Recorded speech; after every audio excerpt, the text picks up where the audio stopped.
Trump stepped up to the microphone in the Rose Garden this afternoon with the Attorney General at his side to finally admit that there was absolutely nothing they could do to change the effect of the recent Supreme Court decision forbidding a question about a person's citizenship on the next census.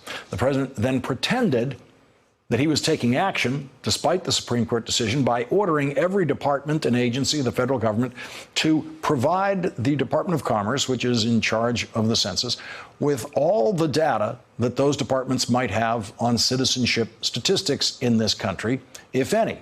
That is data that is already available to the Census Bureau, but it is still up to the Census Bureau and the professionals working there to decide exactly how to obtain the most accurate count available of persons living in the United States, which is what the Constitution requires the census to count, not citizens, persons.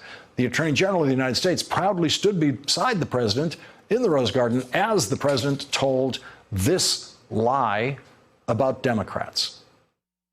Far-left Democrats in our country are determined to conceal the number of illegal aliens in our midst. They probably know the number is far greater, much higher than anyone would have ever believed before. Maybe that's why they fight so hard.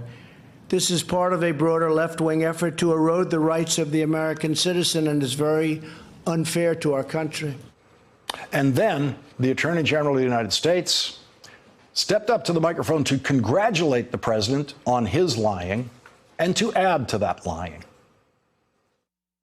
Thank you, Mr. President, and congratulations on today's executive order, which will ensure that we finally have an accurate understanding of how many citizens and non-citizens live in our country.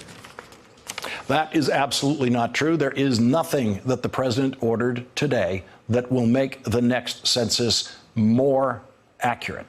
The Attorney General knows that. The Attorney General allowed himself to be a prop at a political re-election rally for the president on government property today. Leading off our discussion tonight are Neal Katyal, a former acting U.S. Solicitor General, and Jason Johnson, politics editor at TheRoot.com and a professor of politics and media at Morgan State University. Both are MSNBC contributors. Neal Katyal, you've argued this case. You're part of the team that won this case in the Supreme Court. What did you see happening in the Rose Garden today?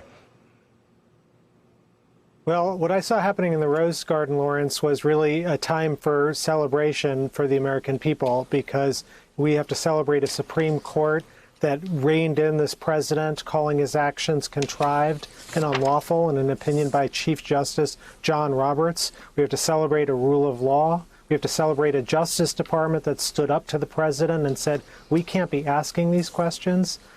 So that's the positive thing I saw in the Rose Garden. The negative thing I saw is what not to celebrate. The president, Donald Trump, who, after all, ordered this question put on the census in the first place because of the Voting Rights Act. He said he wanted to enforce it, which you didn't hear a word about in the ceremony today. Instead, you heard all this rhetoric about counting illegal aliens and stuff like that, which his citizenship stuff has never done in the first place. It just asks whether you're a citizen or not, doesn't even ask whether you're legal or illegal. And more generally, yeah, sure, he finally obeyed the Supreme Court after threatening to defy it for 2 weeks. That's a pretty low bar. I mean, this is a president who for the last 2 weeks has been saying, I'm going to issue an executive order to do an end run around the Supreme Court. And I can't think of something more disqualifying for a president of the United States than to defy openly what a Supreme Court does or to flirt with it. That's just not what we look for in a leader. Jason Johnson, the president has a unique form of surrender. He declares victory in every surrender. And this seemed to me to be the staged attempt to claim a victory while surrendering to the Supreme Court. Yes, the president claimed that he had victory last fall in the midterms. The president claimed that he was exonerated by the Mueller report. I would love to see this man play poker. He would probably leave the table naked and say, I won. They took all my clothes, right? Like, it doesn't really matter what the facts are. Donald Trump is going to claim that he is somehow victorious, that he has somehow been exonerated, that he is somehow still able to do what he wants to do. What's most disturbing to me, in all honesty, about what we saw at the Rose Garden is, again, it's the idea of the Attorney Attorney General William Barr playing up to the president's lies. There needs to be somebody occasionally in the White House who says to this president, you're wrong, this doesn't work, let's move on. I mean, you saw that the entire team in the Justice Department basically said, we can't do this for you, and they tried to replace them. So I'm concerned, and also, Lawrence, this is just the opening salvo. We still have a president who is sending ICE agents basically to terrorize people throughout the country this weekend for no purpose other than to politically annoy people, to frustrate people, and to intimidate people. So this census question being gone is just the beginning. He's going to be attacking anybody he thinks he can with whatever resources he has available for the next 2 years.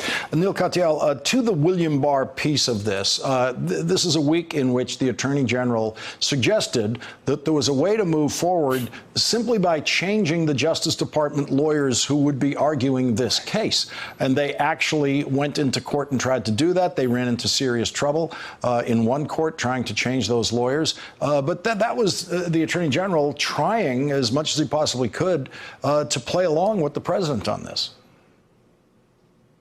Yeah, I've been disheartened by this Attorney General when it comes to this case, both because of that and trying to basically swap in new lawyers who'll do Trump's dirty work. But also just even today, this whole idea, this charade that this executive order actually does anything. All the executive order does, according to its description by the president, is order the Census Bureau to use its existing databases to collect information. That's what the Census Bureau has been arguing all along. That's what the challengers to this whole citizenship question have been arguing all along, and what the Justice Department have been going into court to say, oh, that wouldn't be enough. We actually have to formally add this question to the census and the like. So all this executive order did was do what we are already doing, what the Census Bureau wanted to do. And I guess you can have a celebratory Rose Garden ceremony when you issue an executive order that says the sky is blue.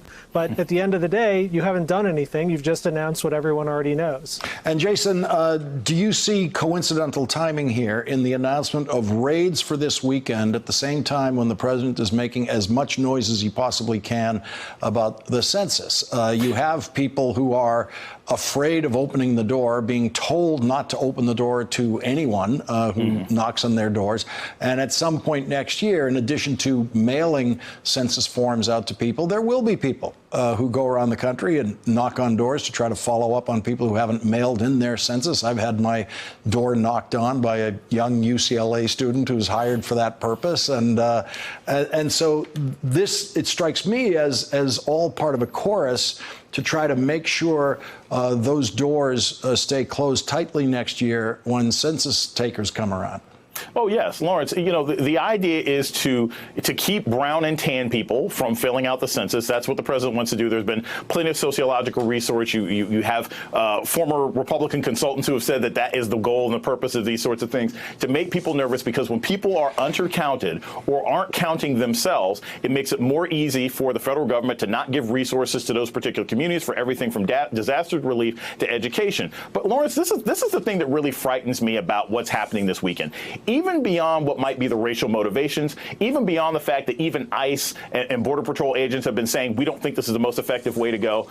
What leads anyone in this country to believe that the president of the United States will not use this method the weekend before a presidential election? If he is allowed to do this whenever he wants, basically just send sort of American troops throughout this country to major metropolitan cities to go after something that is not immediately an immediate danger to this country, what makes you think he won't do this next election year? He will. It's another exercise of power on the part of Donald Trump that demonstrates that he wants to be a proto-dictator. He is not concerned about democracy or making this country better. He is concerned about frightening non-white people in this country from participating in our democracy. Neil Katyal, what happens next on the census cases that are still before the courts?